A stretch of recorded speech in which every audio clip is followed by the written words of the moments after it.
Hello मित्रांनो, आपल्या सर्वांचं स्वागत आहे उर्मिला क्लासमध्ये। आजच्या व्हिडिओमध्ये आपण महात्मा ज्योतिराव फुले यांच्याविषयी माहिती घेणार आहोत।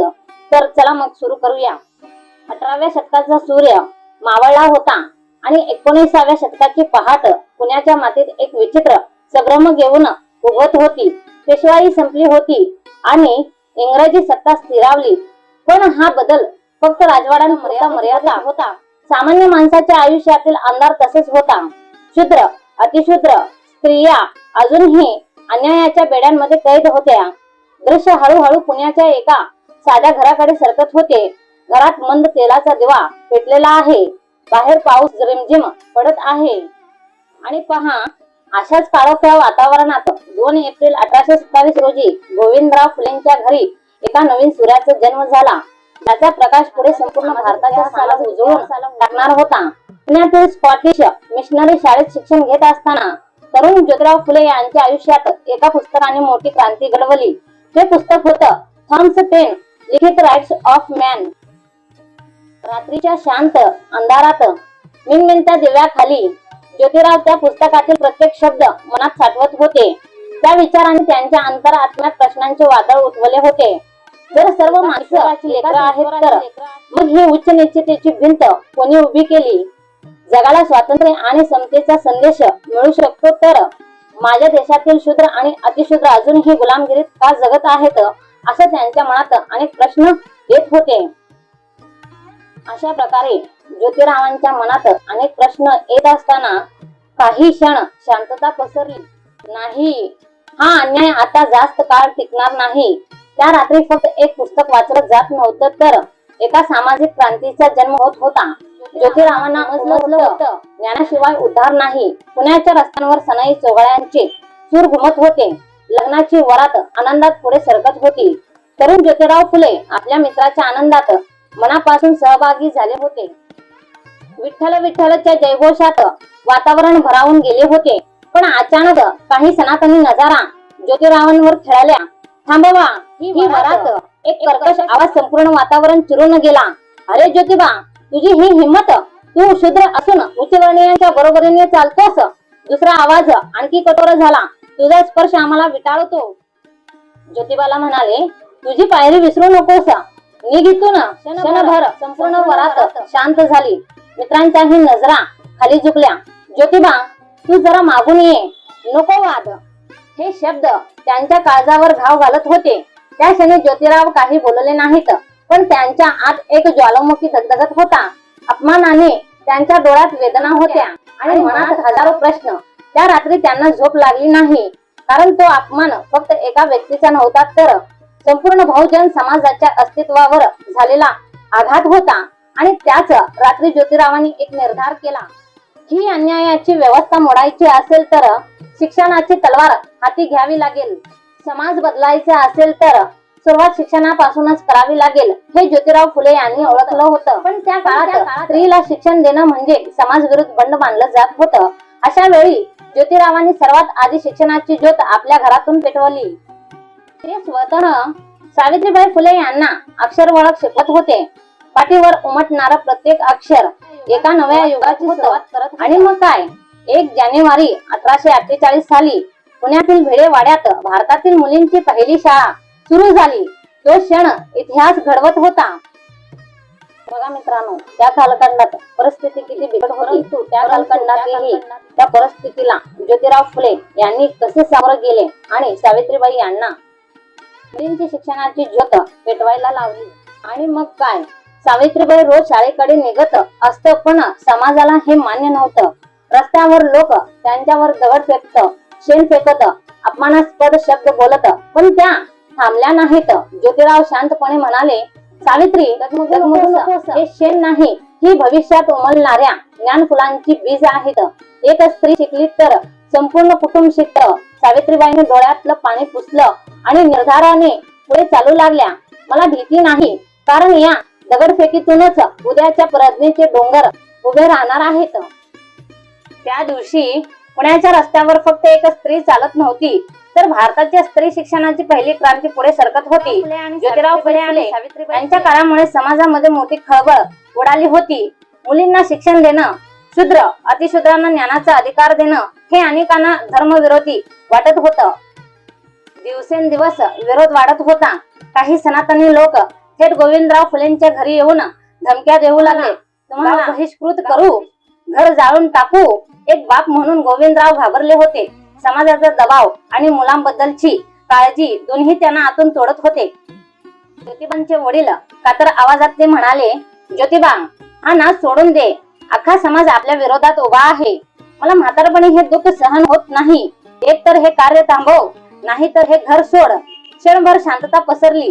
ज्योतिरावांच्या डोळ्यात होत्या निर्धार याहून मोठा होता.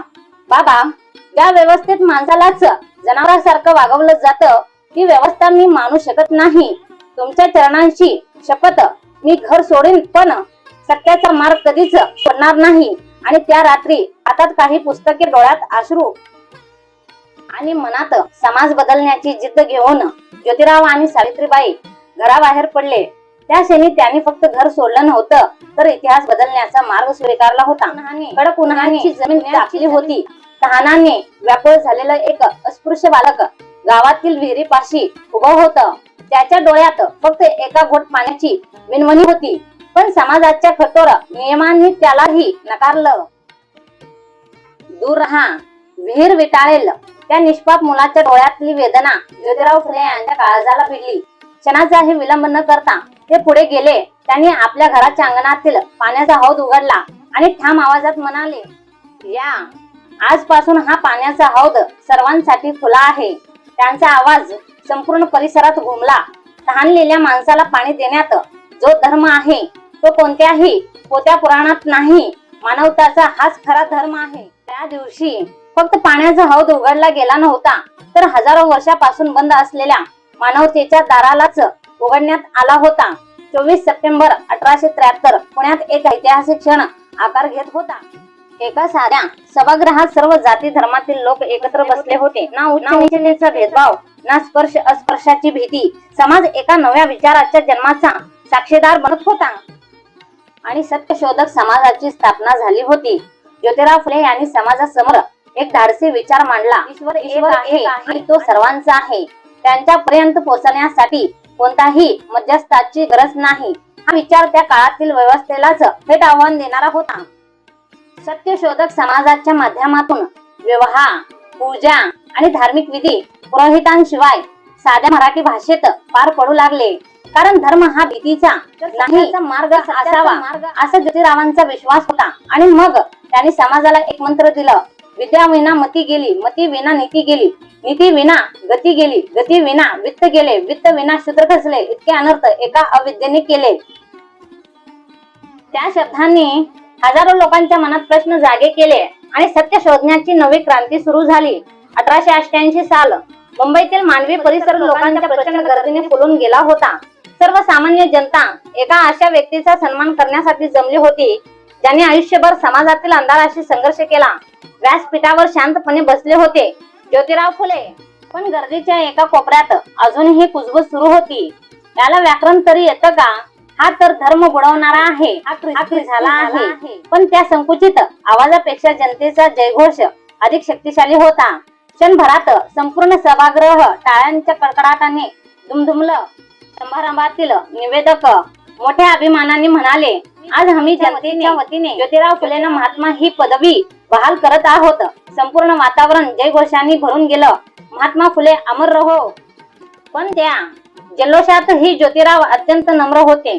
ते शांतपणे उभे राहिले आणि म्हणाले, मी कोणताही महात्मा नाही, मी या पदवीचा खरा हक्कदारही नाही, मी फक्त जनतेचा एक सेवक आहे. क्षणभर त्यांनी सभोवताली पाहिलं. ज्यांनी मला विरोध केला त्यांनाही मी माझच मानतो, कारण माझा संघर्ष माणसाविरुद्ध नाही, तर अन्याय करणाऱ्या व्यवस्थेविरुद्ध आहे.